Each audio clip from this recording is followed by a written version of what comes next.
Wow. Wow. Well, I think, yeah, thank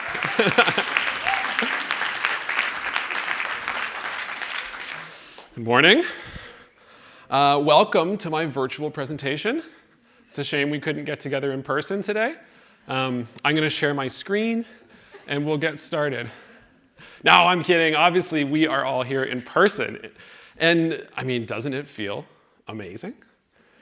Doesn't it feel like normal again? Just totally normal? Nothing weird about it? It's not weird coming back? Anyway, moving on. So I am a designer and an animator. I work on motion projects for clients that can be branding, so bringing a motion system to an existing brand, or even more fun, doing new content or a brand new motion-first brand for someone. And I am from Canada, as you have heard many times today. I came a long way, and it's been a blast. Yeah, and being from Canada, you know that I'm going to be super fucking polite about this whole thing. And the other thing that I refer to myself as a work-from-home hipster. So I was doing work from home before it was cool.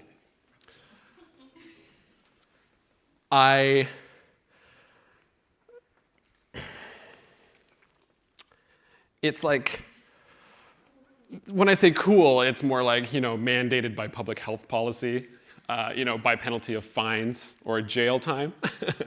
But I think some people have sort of come around to it. I have been doing it for a long time. I've been working from home for 12 years, and I have been talking about it for a long time. So I did a talk about 4 years ago, so that's 2 years BC, before COVID. And I went up there in front of 1,000 people in Toronto, had a conference called Design Thinkers. I had a 10-minute time slot, a precious 10-minute time slot before Michael Beirut, legendary New York designer, partner at Pentagram. And I did have my pants on that day. But I went up there and told everyone, fuck your office. I admitted in that talk that early in my career, I had been seduced by the fancy offices. I worked in a couple places and freelanced in a whole bunch that were big and small. But by that point, I was done with it. I was ready to move on. And I told them that day all the reasons why.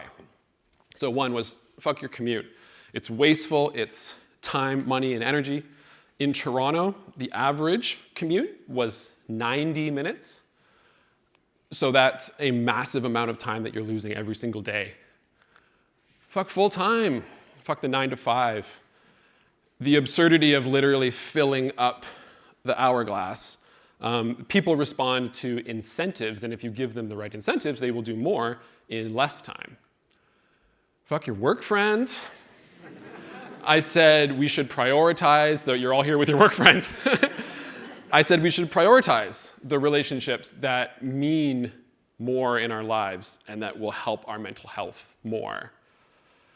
Work doesn't need to be the sun in the center of your solar system. It doesn't have to drive everything about your friends, your community, and ultimately ends up being your self-esteem. So that day it was sort of the big thing, go big or go home, or go big by going home, that we can create a smaller carbon footprint. It can be a big idea for us all to embrace more of these remote work possibilities. And remember, this is 2018, so how do you think this went over? Well, people laughed. They got a kick out of my animated slides. I think they laughed in a good way. And I got a few fire emojis on social media, some positive feedback. The man himself said he hadn't seen fully animated slides before, so that was great. We did not talk about what I said on stage. He was very gentlemanly about it. But I did get much more meaningful feedback. It was almost 2 whole years later. We were into the pandemic, and I was messaging with a guy who was attending a virtual event. And he sort of was like, oh my gosh, you're the guy who did the fuck you talk. And he said that what I did that day in Toronto literally changed his life.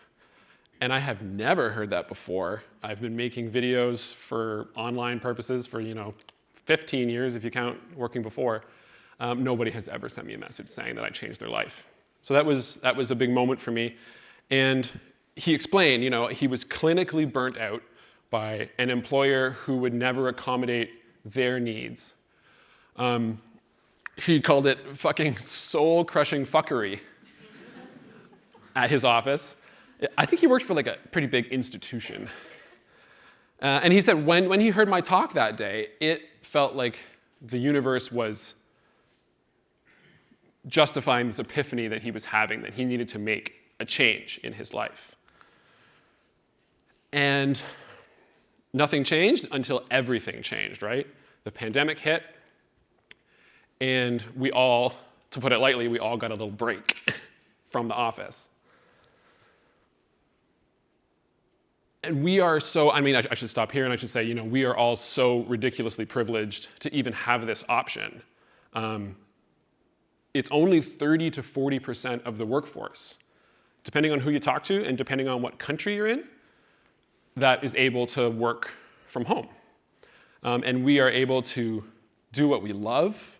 People in this room, creatives, developers, you're all being fulfilled by that work and able to do it remotely and stay safe throughout the last 2 years.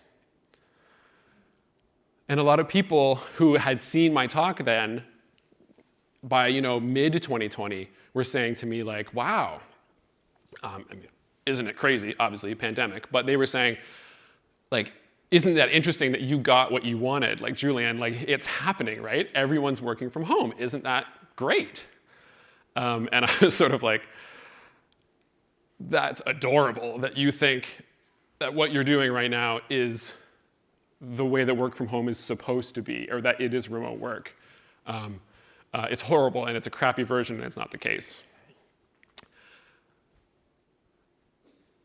So, I feel like I should address the elephant in the room, or the lack of an elephant in the room. You guys can't help but notice that I'm still not wearing my pants. We call them like pants. People are confused now because pants are pants. You're definitely wearing your pants. Oh, you're not wearing your pants trousers. Is that right? Am I right? So you've got pants on, because if you weren't wearing your pants, I don't know how we feel about that. We've got to know each other quite well, but that's really well. Look at these cultural differences. Yeah, so you've got pants on, but your trousers are there. Okay. You kind of got. Well, don't worry, the pants are going to stay on. Okay. I just want to clarify that just at this point. I will substitute the word trousers. Is that it? Trousers? That's good. That's good. Straight out of Mr. Bean. Awesome. You guys are aware, right, that our main impression of the UK is from Mr. Bean? Anyway, I've been ignoring this for the last 10 minutes, and you've been trying to ignore it. Try as you might, you're probably having a hard time forgetting about it. You're probably wondering, is he really going to do the full 40 minutes with no trousers on? Where are his trousers right now? Do you think they're behind the podium? Do you think they're hidden behind the chair? Did he have pants on in those other pictures? I can't really remember. I guess I gave that one away because I said I had pants on that day. And is this some sort of protest of dress codes in the office? Trousers are going to be the neckties of the 21st century. Bottom line, when is this going to go back to normal? Being a normal pants on, trousers on kind of presentation. And without giving away the answers to all these questions, I will say that this whole stunt here means something. This distraction is the thing that we are all distracted by when we're talking about working from home. Fuck the no pants jokes. Fuck my own jokes.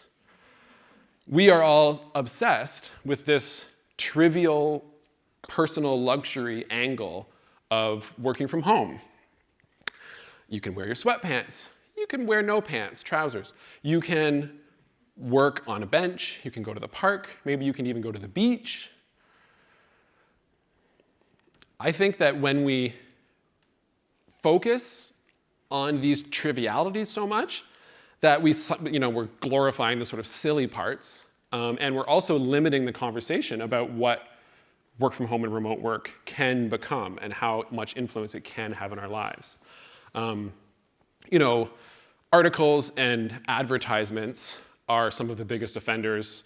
I don't know how many ads you guys have in Scotland or in the UK on TV that involve some version of getting off of a Zoom call and not wearing the right clothes. It's been everywhere, right? And if we're joking about Zoom, then we're not zooming out. We're not thinking about the bigger picture. So that is why I am going to put my trousers back on. I think the joke is over. I think it's time. I think it's time for us to talk more seriously about the bigger picture. Give me a sec.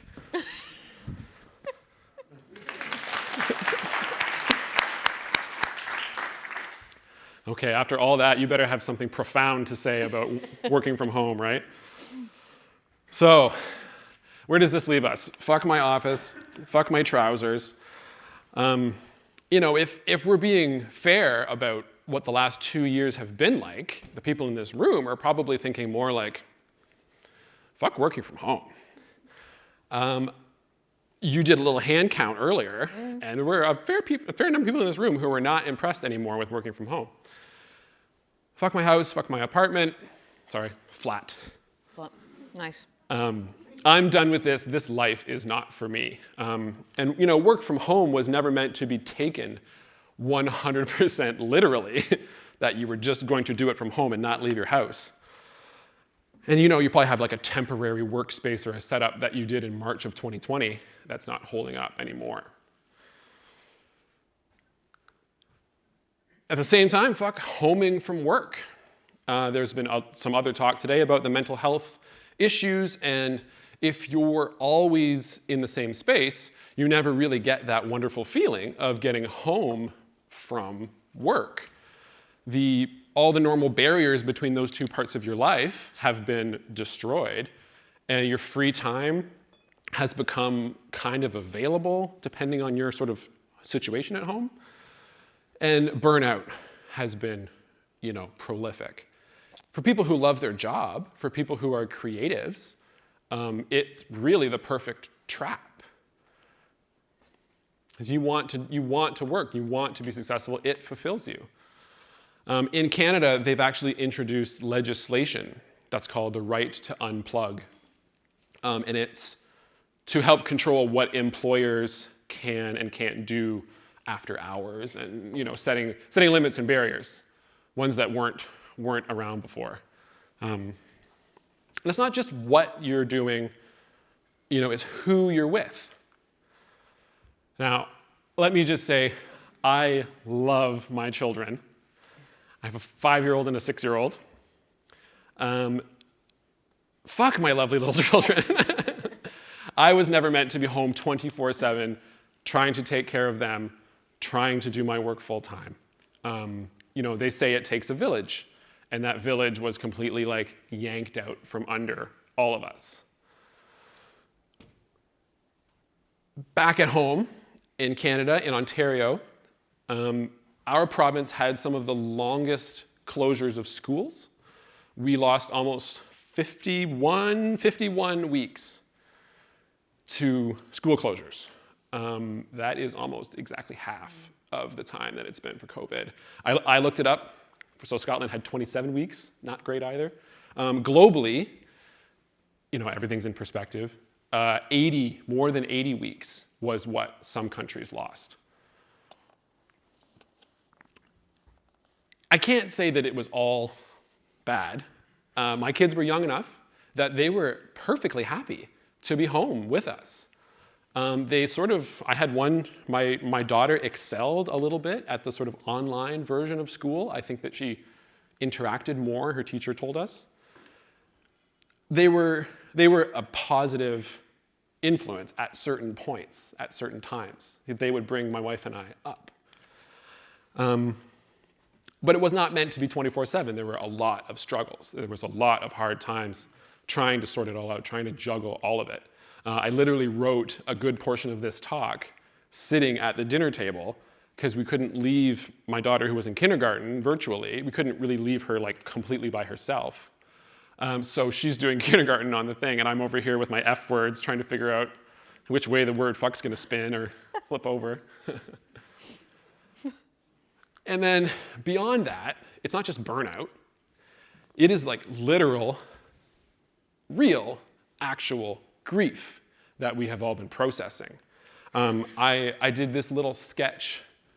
It never became anything more. And there's not supposed to be two. That was supposed to be off the canvas.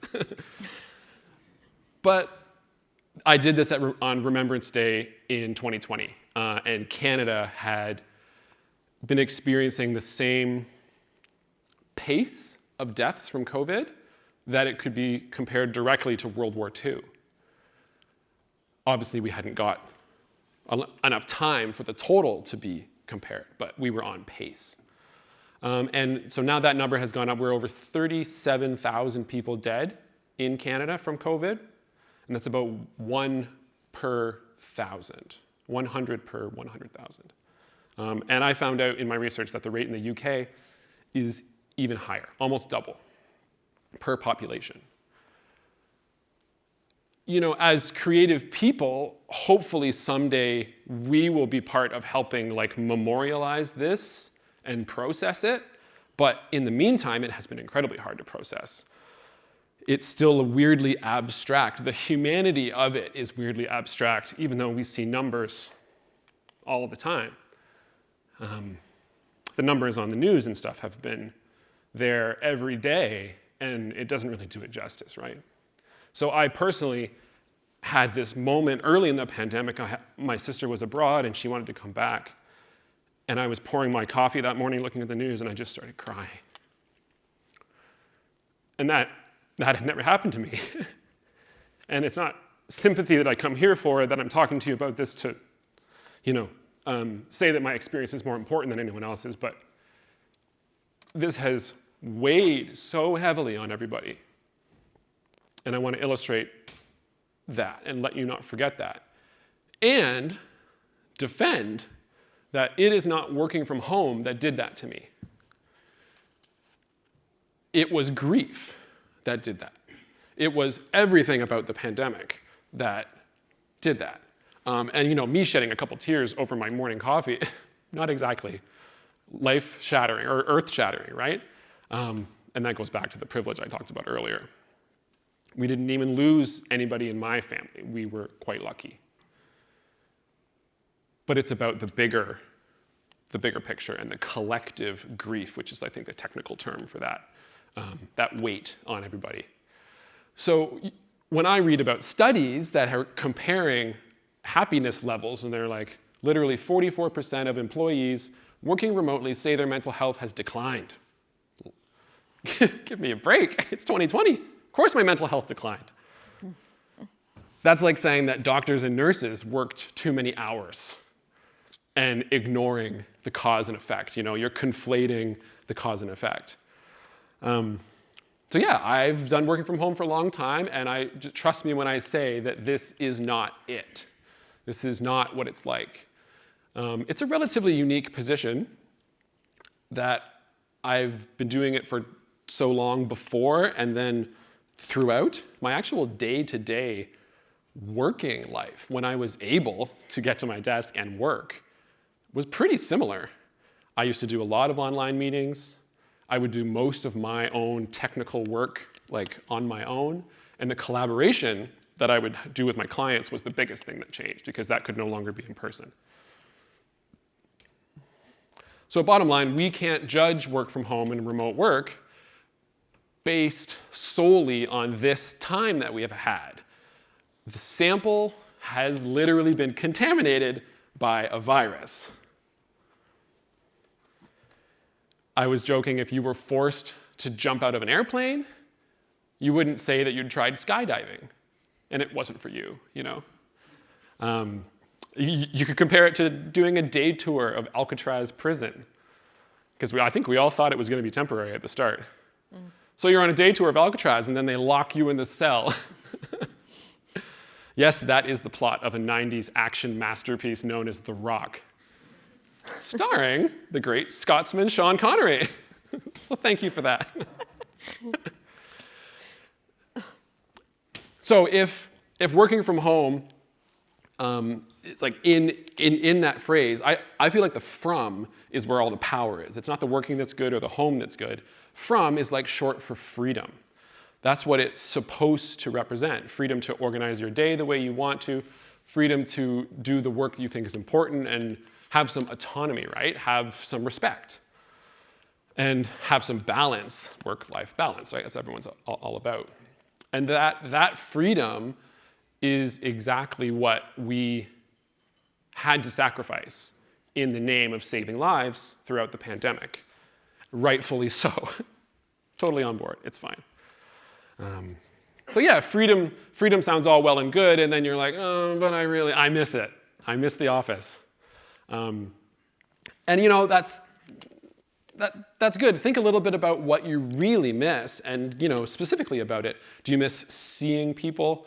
Do you miss dressing up, having your trousers on? Do you miss getting your coffee and your meals takeaway and going and doing restaurants and stuff? Because if we look back at this list of reasons why working from home sucked so much, you know, being stuck at home under a stay-at-home order, being stuck with your kids with no support, and you know, feeling crushed by the grief of the pandemic, none of these things are going to apply. Moving forward, and that's exactly what I'm saying, is that we should take all this, we should move forward, and we should not just go back. Fuck going back to your office. I think that we can all agree that we were in a little bit of a shitty relationship with our workplaces, that we have all been sort of gaslighted to think that we couldn't be productive, or we couldn't be efficient, or we couldn't be creative, we couldn't be our best selves as employees, never mind our best selves, that we couldn't be our best employee selves when we weren't in the office. And that big lie has been completely blown up. We can work remote, we can be creative. There's research that says that, you know, brainstorming, the sort of classic, like, oh, we need to go to the office and brainstorm and be collaborative and we'll come up with a wonderful idea. You actually come up with better ideas when you're by yourself. Hella, I think, talked about boredom. Yes? Or was that also Poppy? Poppy did. Talked about boredom and how that's exactly the way that when I really want to be creative and try to come up with a fresh idea, I put the phone down, I turn off all my stuff, and I stare at like a blank page in that greater sense, you know what I mean? Quiet. Music, if I have it, music, it's instrumental music. It's like something that doesn't have words that will distract. Are you a country fan as well? You're going to tell me? Not a country music fan, yes. Checking. Definitely not. And I was so intrigued that the person from Denmark loved country. I don't know why. Stereotypes, man. We all got to fight them. That's right. I'm the polite Canadian guy. Fuck that. So yeah, you know, the office, they're going to try to lure you back. They're going to put little pieces of cheese. And they're going to say, well, don't you want to be with people again? The office is the solution. But that's not how it has to be. So I'm a perfect example. I've been working from home for 12, maybe 13 exact years. And my wife and I have both been doing that since the beginning. She is an artist, and she has her own creative practice, and I have my own creative practice. I've got clients, and she's got galleries and patrons. But we are able to bring some social aspect to each other's day, have lunch and go do errands and arrange our schedules however we think it's going to best fit that day, get the most done. And you know, we are that for each other. And even throughout the pandemic, holy, was I lucky. But it doesn't have to be a partner. It could be, if we all sort of open our minds to the possibilities, it could be more of a sort of the other people in your life who maybe also want to be working, not in an office. Offices will also just basically say, you know, that they can change. They will use the word hybrid. And if anything is, so, you know, if COVID was the word of 2020, vaccine was the word of 2021, I think that the word of 2022 is hybrid. So, but hybrid is not just a fucking schedule. It's not just moving days around on a calendar. And even if you're just picking days on a calendar, why do we have to, be obsessed with, is it 2 days a week? Is it 3 days a week? Is it 40% or 60%? Projects have life cycles. I know, and a lot of people in this room will relate to that the start of a project is different than the end of a project, and the requirements of how I work on that project may change throughout. So why are we artificially slapping it onto the week format? And bottom line, hybrid is hard. It's gonna be hard. I am part of a design association, as Fiona mentioned earlier, and I'm on the board, and because Canada is so frickin' big, we started doing remote meetings to try to include more voices from different places across Canada to be part of the association. Toronto is the largest city with a design community, but we realized that we needed to try harder to reach out. And we found immediately that as soon as you have a meeting with a bunch of people who are in one space and a bunch of people remote, and you heard this earlier too, same thing, it was crazy hard. So going fully virtual for that purpose, even though even still maybe the majority were in Toronto, going virtual made more sense. It was more equitable. So I think when companies find out how hard it's going to be to do hybrid, they are going to start to claw back and renege on those promises. It has not been easy for them the last 2 years, and they're trying. But when they find out that it's going to be even harder to do hybrid than it has been to go fully virtual, and on top of that, fingers crossed, the urgency of COVID continues to go down and down.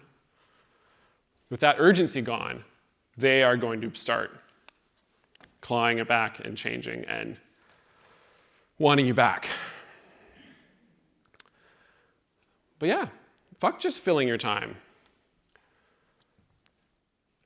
I think designers who are supposed to be pricing now based on the value that they're creating for their clients, we can be focused more on outcomes and results and not just obsessed with hours poured in. And if we go down this road or continue down this road in a virtual and a hybrid world, we are going to end up with a surveillance state. Picture every one of those cursors with a little color-coded name next to it, and as if the movement of your mouse is the measure of the value, your contribution to the company. All the big tech giants are announcing all their different versions of plans. You're going to hear next from Alain from Dropbox. And he was just telling me over lunch that they're doing virtual first. And they're still having offices open if people want, and they're focusing more on studio-style collaboration and stuff.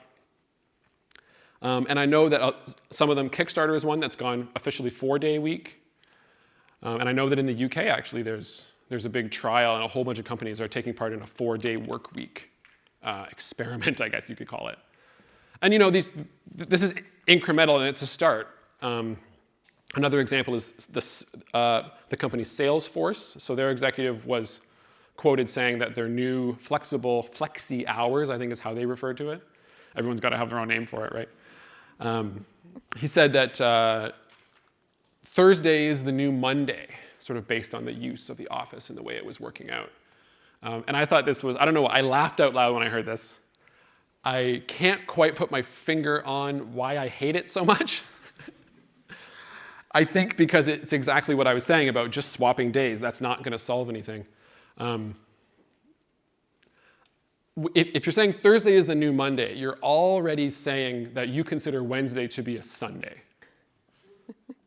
if you follow me. So you're already taking my remote work days and you're referring to those as holidays. It's like, we just started doing this. You're supposed to be on your best behavior. You're supposed to be giving it a chance. And you're already clawing.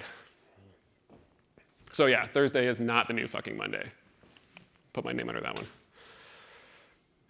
It's just not that simple. And the sort of more interesting part of that quote or that article was, that it's what happened there is prompting the company to rethink their office design. Like, okay, now we're talking. fuck your open concept. Wait for it. Yeah, there we go. I think it's pretty well known now that the sort of open concept is still closed-minded. Rows and rows of people with their headphones in, trying to focus on their work, is not the best way for them to get their stuff done. There's been lots of research that points to the open concept office being not all it's cracked up to be. Bottom line, it's like, oh, good thing I drove an hour to come here to my computer in the office and use the internet. And the perks in the office, excuse me, whoopsies. Get to that. The perks in the office are outdated too. The ping pong table that's supposed to make you happy on your break, the free lunch, free dinner, that sounds good. It just keeps you trapped at the office. If we start to want to talk about like progressive, real perks that can improve people's lives, maybe we'll talk about something like childcare, but that's not a conversation that anyone's having. But yeah, I think that the bottom line of the sort of campus, it's like a campus mentality that I think companies should be adopting, that offices are communal spaces that get reused by all sorts of different people at different times. The idea of the private office, outdated, I know, or even the little like spot that's yours to sit and work by yourself in this big distracting space, that's what we can move away from. Another company to reference, so Calendly is a tech company, and they have this remote first, not remote only. They're acknowledging that not everybody wants to work from home, from their actual home. So part of their solution was paying for the employees to have access to co-working spaces that are hyper-local to where they are. And obviously, you don't have to work from a space that's not conducive if you don't want to. You don't have to be at home. Some people, as discussed, don't have that physical setup. And I think that this local co-working model is the most exciting possibility. And this gets at what I was saying before about like if a lot of people change their ways, picture going to work the way you like want to and seeing people the way you want to, living that life, but it's super close to where you live. You don't have to truck like crazy. I know it's different here in Europe, so I'm trying to but 1.5 hours lost every day, average in Canada, or Toronto area. But yeah, that you can work, and then the people that you're around, on top of that, there's opportunities, obviously, for networking, all that kind of stuff, but the people that you're around are not your boss and your subordinates. The people that you interact with, that sort of hierarchy that like poisons every interaction socially, that hierarchy is gone. And maybe it will be a sort of more stimulating and more healthy environment. But our cities are going to suffer in the short term, I guess you could say. It's good for small centers, right? People are, and we're seeing this, housing prices are outrageously inflated because people are taking their big salaries and moving to a smaller center. But this is, I think it's a good thing that they're bringing that, paying property taxes and literally bringing their spending power to a smaller place and helping sort of equalize things. But it will be painful. New York City, and this was referenced earlier too, New York City officially now has the highest vacancy rate, commercial office space, highest vacancy rate it's had in 40 years. And there are similar stats for our cities in Canada. Maybe it will help us realize that we need to make our cities smarter. And I mean, this is me talking about European concepts to you guys. Commuting, making it more livable. The people who the city is for actually like live there close by, and they're not, commuting in from far away. Whole chunks of North American cities are built for one purpose, and that's for people to come from far away and come and work and go home at 5 o'clock. And maybe we can do better than that. The other thing I think is really fascinating about this is like that the cool, new, cheap space for artists might actually become commercial office space. Picture the gray carpets and the fluorescent tube lighting and the floor-to-ceiling whiteboards. if those spaces become really, really cheap, they're going to become exciting again because then they're going to be taken by creatives and artists. So that's kind of fascinating to me. It's kind of a side note. But I think that the new corner office will be anywhere but. I think that the idea, there's a little bit of talk about like employees who are employees who are remote that they're going to be considered like second-class citizens. Like, ooh, how are they going to feel, or are they going to be treated less equally than people who would come to the office like a good boy? That's like, I think that not having to come to the office, there will still be people who have more material jobs who have to literally do things in that space. I think that the big office perk will be not having to be at the office. And the fact that you don't have to be there and you can do your job from elsewhere will sort of become a status symbol in a way, the sort of corner office vibe.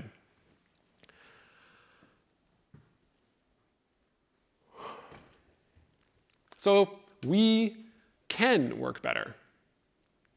Fuck yeah, we can make this better. We can make our lives better.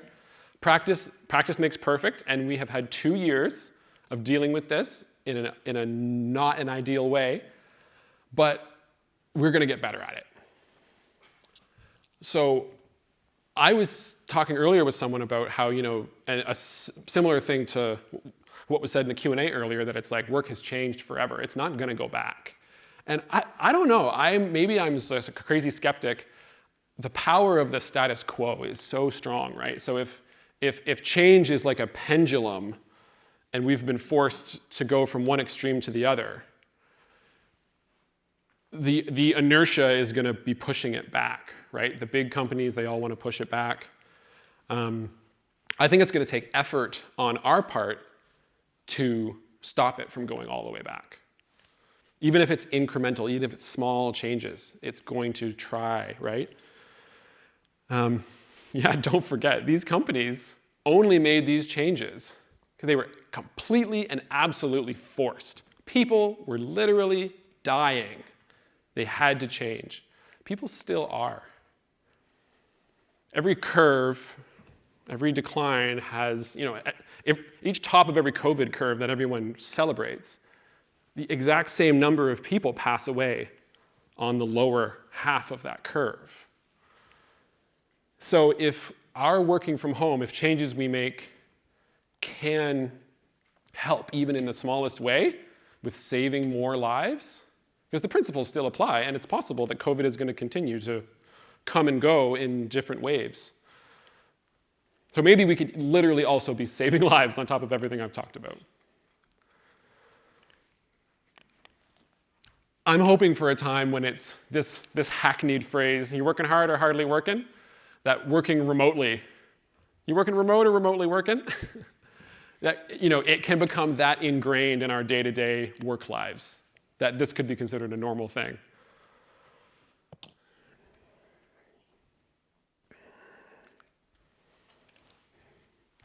Ooh, look at those orange bars. What happened there?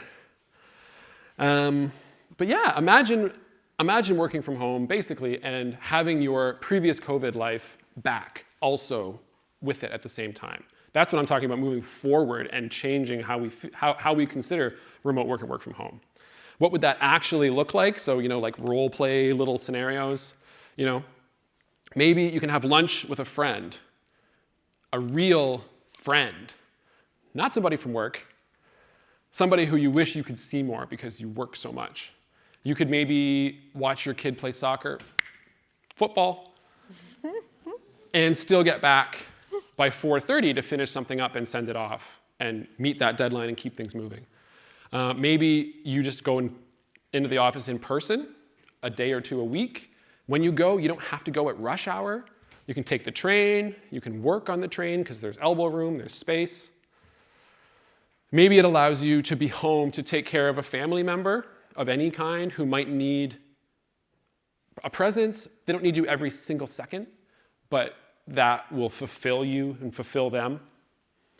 Maybe it just lets you identify and have some self-esteem and some like identity that's not based on your job.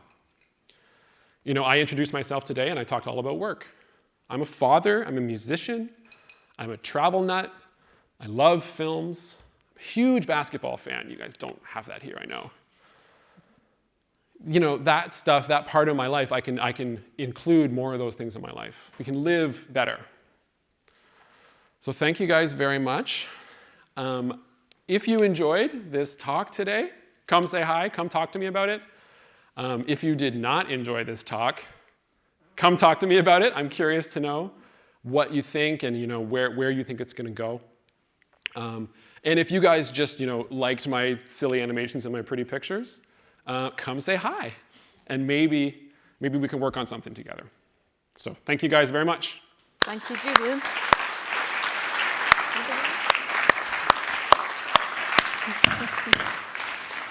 That was phenomenal.